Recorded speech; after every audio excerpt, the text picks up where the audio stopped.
జయమా శ్రీ శారదాదేవి వచనామృతం 21వ అంశం. మాతృదేవి నన్ను ప్రేమిస్తున్నారు. సరళబాల సర్కార్ స్మృతులు.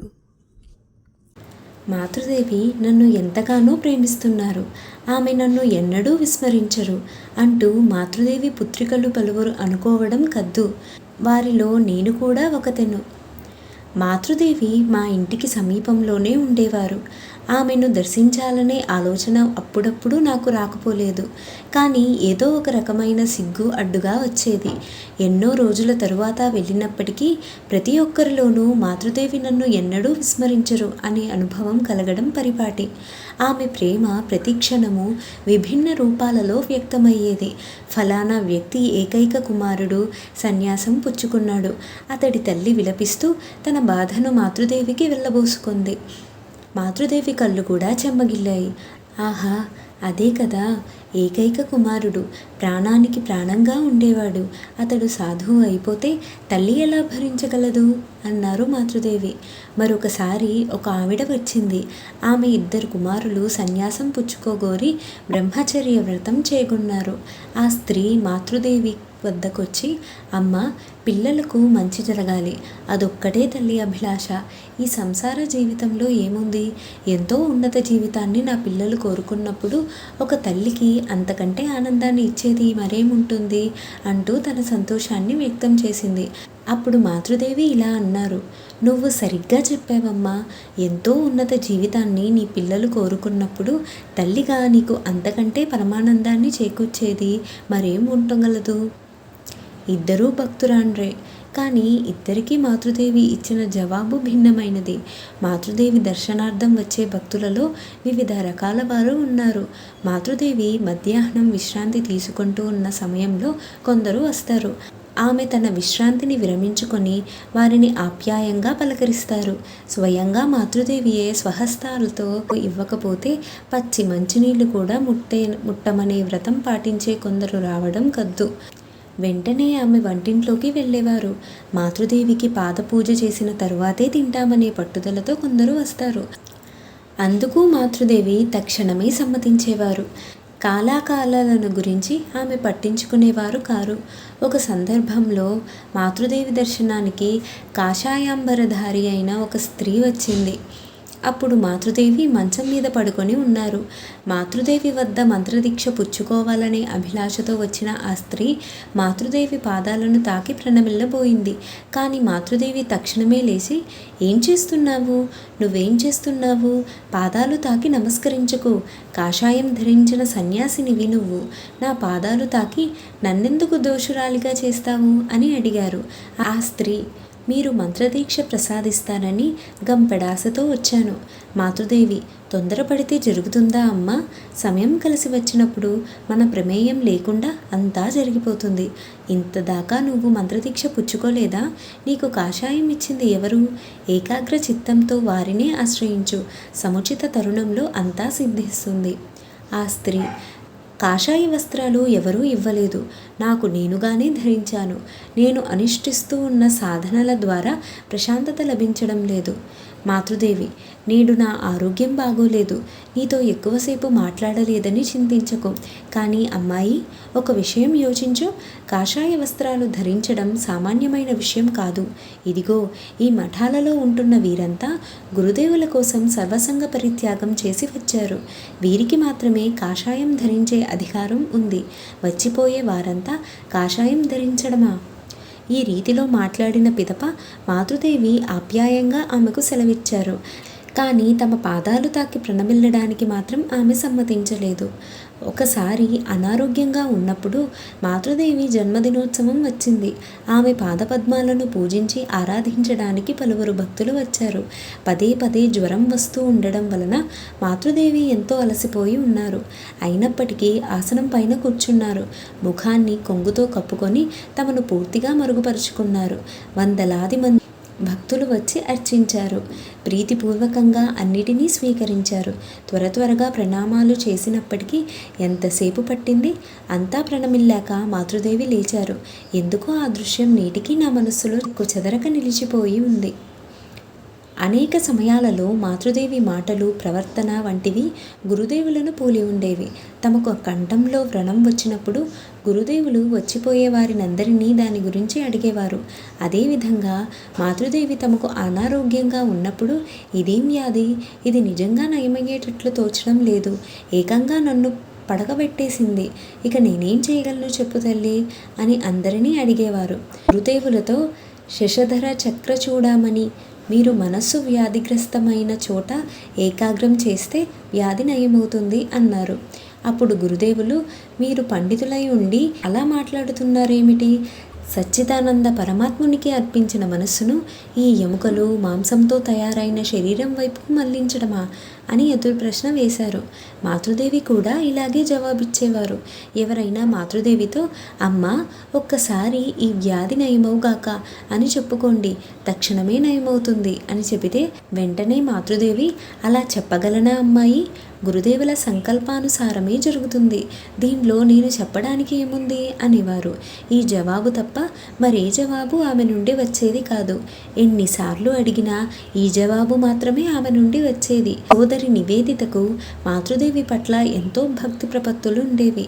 ఒకరోజు మాతృదేవితో కలిసి దక్షిణేశ్వరానికి వెళ్ళి తిరిగి వస్తున్నప్పుడు సాయంత్రం అయిపోయింది.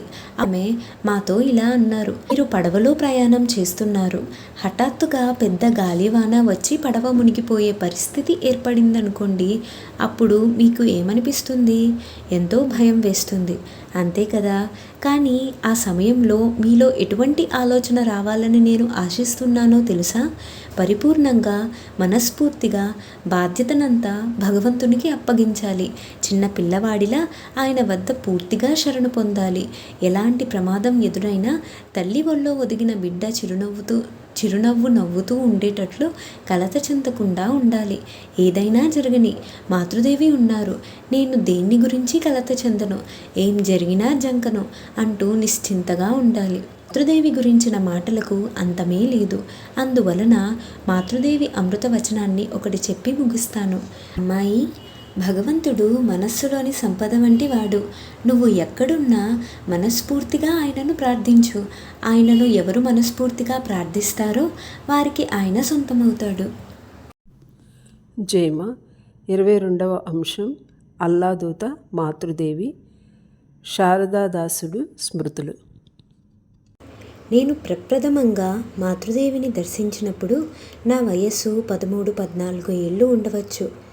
మపేతి షేక్, హమేతి షేక్లు నా మామలు. వీరే నన్ను జైరాం బాటీకి తీసుకువెళ్లారు. సిహోరుకు సమీపంలోని శిరోమణిపూర్ మా స్వగ్రామం. దీనికి దగ్గరలో పరమానందపూర్లో నా మామలు ఉండేవారు. ఈ రెండు ఊళ్ళలోని స్త్రీ పురుషులు అనేకులు మాతృదేవి విశేష అనుగ్రహాన్ని పొంది ఉన్నారు. శిరోమణిపూర్లోని అంజద్, ఆయన భార్య మతీజాన్ బీబీ, తల్లి ఫాతిమా బీబీ తదితరులను మాతృదేవి ఎంతో ఆప్యాయంగా చూసేవారు. ఆప్యాయత చూపడమే కాదు, వారి కుటుంబాలను పోషించింది కూడా మాతృదేవియే అని చెప్పవచ్చు. సామాన్యంగా అంజద్ ఊళ్ళో ఉండడు. ఇంట్లో తిండికే దారి లేనప్పుడు అతడి భార్య, తల్లి మాతృదేవి ఇంటికి వెళ్ళడం కద్దు. వారి దీనావస్థను చూసి భరించలేక కడుపారా భోజనం పెట్టడంతో పాటు నూనె, బియ్యం, గుడ్డలు వంటివి ఇచ్చి పంపేవారు. రెండు ఊళ్ళలోనూ అప్పుడు నీలిమందు వ్యవసాయం చేసేవారు.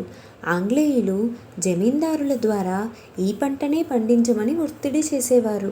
అందువలన మరే వృత్తిని గ్రామస్తులు చేపట్టలేని దుస్థితికి లోనయ్యారు.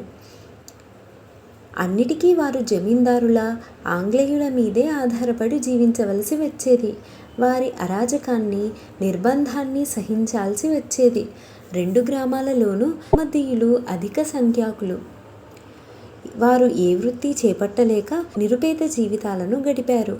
వీరి దుఃఖాలు, క్లేశాలు సిహోర్, జైరాంబాటి, పులుయ్ వంటి పొరుగు గ్రామాల ధనికులు, మధ్యతరగతి వారి ఎవరికంటా పడలేదు. వారు దుఃఖాలలోనూ కష్టాలలోనూ పాలు పంచుకున్న వ్యక్తి కారుణ్యమూర్తి అయిన మాతృదేవి ఒక్కరే. కులమత వివక్షతలన్నిటినీ నేలరాల్చి తమ ఒళ్ళో చోటిచ్చి మమ్మల్ని కాపాడింది మాతృదేవియే. నా మామలిద్దరికీ ఎడ్ల బళ్ళు ఉండేవి. ఆ బళ్ళ మీద ప్రయాణికులను వాళ్ళు తీసుకువెళ్ళేవారు. మాతృదేవిని, ఆమె కుటుంబ సభ్యులను నా మామలు అనేకసార్లు తమ బళ్ళలో తీసుకువెళ్ళడం స్వయంగా నేను చూశాను. సిహోర్కు సమీపంలో మాతృదేవి తమ్ముళ్లకు కొంత పొలం ఉండేది. ఆ పొలాన్ని మపేతి షేక్ సేద్యం చేసేవాడు. ఆయన భార్య మజ్రిన్ బీబీ, హమేతి షేక్ భార్య అయిన నబీజాన్ బీబీ తరచూ మాతృదేవి వద్దకు వెళ్ళేది. వారిని మాతృదేవి ఎంతగానో ఆదరించేవారు. బీబీ కుమార్తెలు అని వారిని సంబోధించేవారు. వారి కష్టాలను గ్రహించి అవసరమైనది చేసిపెట్టేవారు.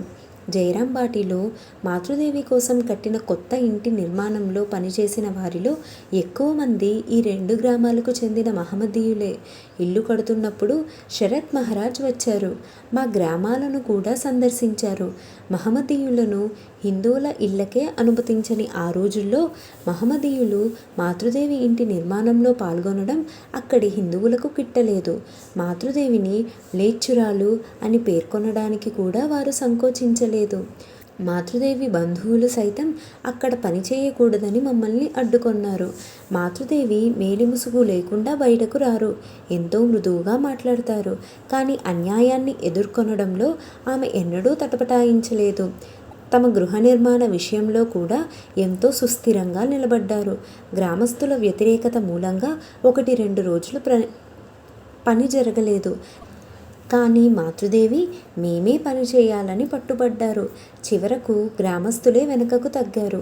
ఈ సంఘటన తరువాత మేం తరచూ మాతృదేవి ఇంటికి వెళ్ళి రావడం ప్రారంభించాం. మా గ్రామంలో ఈత చెట్లు ఎక్కువ. వాటి నుండి ఈత నీరు సేకరించి ఆ నీటి నుండి బెల్లం తయారు చేయడాన్ని పలువురు తమ వృత్తిగా చేసుకున్నారు. ఈత నీరు, ఈత బెల్లం అంటే మాతృదేవికి ఎంతో ఇష్టం. నేను వాటిని తీసుకువెళ్ళేవాడను. మాతృదేవి వాటికి తగిన ధర కట్టి ఇచ్చేవారు. అదంటే, నాయనా, నువ్వు కష్టపడి తయారు చేసింది కనుక తప్పకుండా డబ్బులు తీసుకోవాల్సిందే అని ఖచ్చితంగా చెప్పేవారు. డబ్బులతో పాటు ప్రసాదము, మరమరాలు ఇచ్చేవారు. షిరోమణిపూర్లో వసిస్తున్న తూతూ ఫకీర్, సేలిం ఫకీర్లు మాతృదేవి వద్దకు వెళ్ళేవారు. నవార్నా కాలంలో వారు ఇంటింటికి వెళ్ళడం పరిపాటి. మాతృదేవి వారిని ఎంతగానో అభిమానించేవారు. షిరోమణిపూర్ మసీదులో మట్టి గుర్రం, పిండి ఉండలు మొదలైనవి సమర్పిస్తానని మాతృదేవి మొక్కుకోవడమూ కద్దు. హమేతి మపేతి మామయ్యలు ఇలా అనేవారు. మాతృదేవికి ఎంత భక్తి!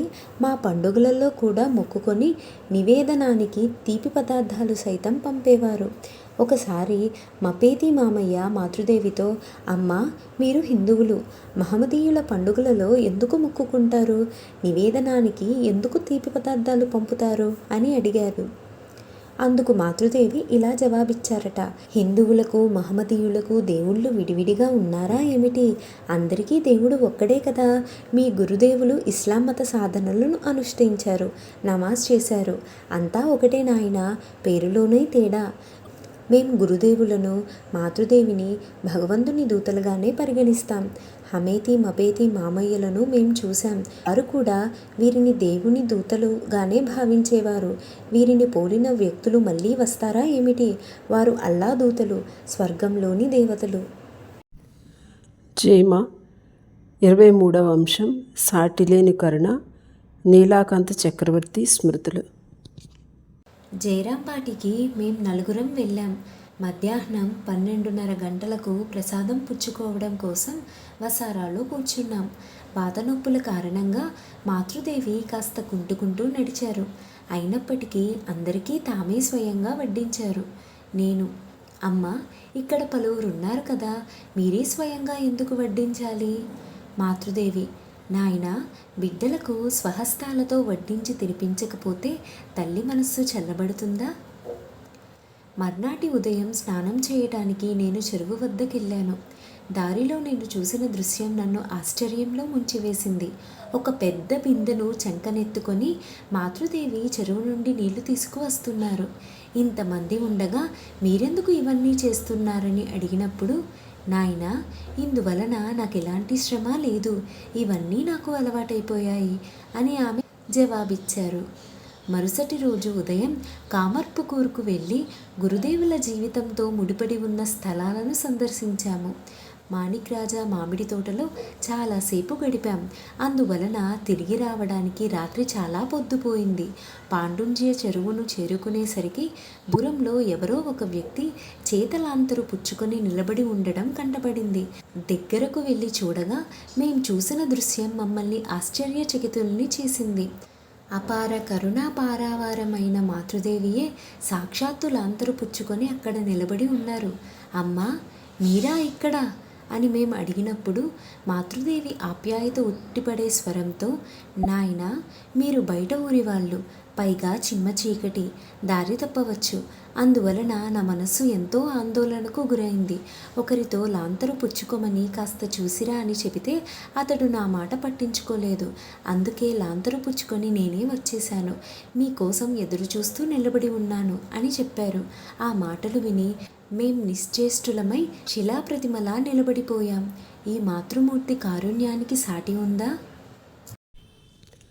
జైమ 24వ అంశం.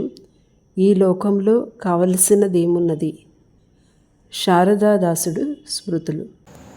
దాదాపు 16 సంవత్సరాల క్రితం ఒకరోజు చెన్నై నుండి వెలువడే హిందూ దినపత్రికలో శ్రీ శారదాదేవి చెన్నైకు వేంచేస్తున్నారనే వార్త చదివి నా తల్లిదండ్రులు ఆమె దర్శనానికి నన్ను తమ వెంట తీసుకుని వెళ్ళిన మధుర స్మృతులు నాకు జ్ఞాపకానికి వస్తున్నాయి. ఆ సమయంలో నేను ఏమీ తెలియని బాలుణ్ణి. భగవాన్ శ్రీరామకృష్ణులు, స్వామి వివేకానందుల పేర్లు మాత్రం విన్నాను కానీ వారి మహత్వం గురించి, మాతృదేవి మహత్వం గురించి ఏమీ తెలియదు. స్వామి వివేకానంద వేదాంతంలో నిష్ణాతులని, ఆయన ప్రసంగాలు మన హైందవ మతంలోని అనేక సంశయాలను నివృత్తి చేసి మతం పట్ల ఆసక్తిని పెంపొందించేవిగా ఉండేవని మా నాన్న చెప్పగా ఒకంత విన్నాను. నేను, నా తల్లిదండ్రులు కుతూహలం కొద్దీ మాతృదేవిని చూడడానికి వెళ్ళామే కానీ భక్తి ప్రపత్తులతో కాదు.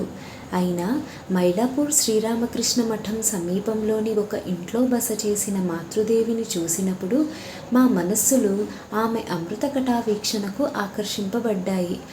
అందువలన అప్పుడప్పుడు మాతృదేవిని దర్శించుకోవాలనే ఆకాంక్ష మా మనసుల్లో పెళ్ళుబికింది. సమయంలో ఎందుకు ఇలా పిచ్చివాళ్ళలా అక్కడికి వెళుతున్నాం అనే భావన మాలో మెదల్లేదు. ఇప్పుడు ఆలోచించి చూస్తే మాకు మాతృదేవికి ఏ సంబంధం ఉన్నదో తెలియదు.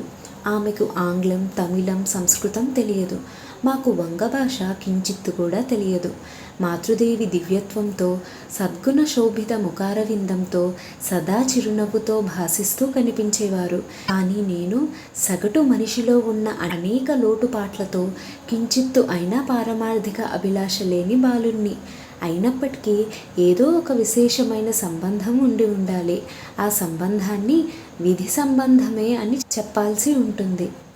ఈ విధంగా మాతృదేవి చెన్నైలో బస చేసి ఉన్నన్ని నాళ్ళు ప్రతిరోజు ఆమెను దర్శించుకొని ఆమె అనురాగానికి పాత్రులమయ్యాము. కొన్ని రోజులలో మాతృదేవి నుండి విడిపోవాల్సిన తరుణం ఆసన్నమైంది. కానీ ఈ సందర్భంలో చెన్నై శ్రీరామకృష్ణ మఠ అధ్యక్షులైన స్వామి రామకృష్ణానంద గారి ఆదరణకు పాత్రులమైనందున మాతృదేవి వెళ్ళిపోవడం మమ్మల్ని అంతగా ఆవేదనకు గురి చేయలేదు. నా తల్లిదండ్రులు మాతృదేవి నుండి మంత్రోపదేశం పుచ్చుకున్నారు. మాతృదేవి మా ఇంటికి తెంచి మా ఆతిథ్యం స్వీకరించిన పర్వదినాన్ని మేం ఎన్నటికీ మరువలేం. తరువాత 5-6 ఏళ్ళు తొలిపోయాయి. మాతృదేవి మహత్వాన్ని అంతగా ఎరుగని కారణంగా ఆమె వీడ్కోలు నాకు అంతగా బాధ అనిపించలేదు. అయినా నా తల్లిదండ్రులు మాతృదేవిని దర్శించుకోవాలనే ఆకాంక్ష కలిగింది. భగవాన్ శ్రీరామకృష్ణుల జీవిత చరిత్రను, మాతృదేవి జీవిత చరిత్రను చదివే కొద్దీ, ఆమె అనుగ్రహించిన దివ్యమంత్రాలను జపించే కొద్దీ ఆ కోరిక వారిలో తీవ్రమైనది. కానీ మా నాన్నకు ఉద్యోగ విరమణ కానందువలన నా చదువు పూర్తి కాగానే మా అమ్మను తీసుకొని మాతృదేవి దర్శనార్థం వెళ్ళి రమ్మన్నారు. కలకత్తా మఠం వారు మాకు తోడుగా పంపిన వ్యక్తితో కలిసి నేను, మా అమ్మ మాతృదేవి అవతరించిన జైరాం బాటీకి బయలుదేరాం. విష్ణుపూర్ రైల్వే స్టేషన్ నుండి దాదాపు 20 మైళ్ళ దూరంలో ఉంది జైరాంబాటి. అదొక కుగ్రామం. ప్రస్తుతం అదొక తీర్థస్థలంగా రూపొందింది. మాతృదేవి అక్కడ చాలా కాలం వసించినందువలన ఆమె పేరిట ఒక ఆలయం నిర్మింపబడింది. కానీ మా అమ్మకు ఆ రోజుల్లోనే ఆ గ్రామం ఒక పుణ్యతీర్థంగా కనిపించింది. ఆమె గురువు మాతృదేవి అక్కడ వసిస్తున్నారు కదా. గ్రామం చిన్నదే అయినా దాని శోభ మమ్మల్ని ఎంతగానో ఆకట్టుకుంది. మాకు తోడుగా వచ్చిన బ్రహ్మచారి విరూపాక్ష పరమ భక్తుడు. ఆ గ్రామంలోని చెరువును చూపించి, ఇందులోనే మాతృదేవి స్నానం చేసేవారు, ఇది ఎంతో పవిత్రమైనది అంటూ ఆ చెరువుకు నమస్కరించాడు. మాతృదేవి పూజలు సలిపిన సింహవాసిని దేవాలయంలోకి వెళ్ళి ప్రణమిల్లాడు. మాతృదేవిని చూసిన తక్షణమే భక్తి పారవస్యంతో చేతులు జోడించుకొని నిలబడేవాడు. మాతృదేవి పట్ల మా అమ్మకు గల భక్తి ప్రపక్తలను గ్రహించిన నాకు ఈ బ్రహ్మచారి భక్తి ఎంతో ఆశ్చర్యం కలిగించింది. భక్తి అంటే ఇదే అని తెలియని నాకు బ్రహ్మచారి విరూపాక్ష భక్తి ప్రపత్తులు నన్ను మాతృదేవి పట్ల భక్తి ప్రపత్తులు సలిపినట్లు చేసిందంటే అతిశయోక్తి కాదు. ఆ గ్రామస్తులలో అనేకులు మాతృదేవిని చూడడానికి తరచూ వచ్చేవారు. మాతృదేవి కూడా వారితో ఆనందంగా మాట్లాడేవారు. నాకు వంగ భాష రానందువలన వారి మధ్య జరిగే సంభాషణలు అర్థం చేసుకొని ఆనందించలేకపోయేవాణ్ణి. అందువలన మాతృదేవి సోదరునితో మాట్లాడేవాణ్ణి. ఆయనకు కూడా వంగ భాష తప్ప మరే భాష తెలియదు. అయినప్పటికీ బ్రహ్మచారి విరూపాక్ష సాయంతో మేము మాట్లాడుకోగలిగాం. మేం 3 రాత్రులు మాతృదేవి స్వగ్రామంలో గడిపాం. ఒకరోజు సమీపంలోని కామర్పకూర్కు వెళ్ళి వచ్చాం. అది భగవాన్ శ్రీరామకృష్ణులు అవతరించిన స్థలం.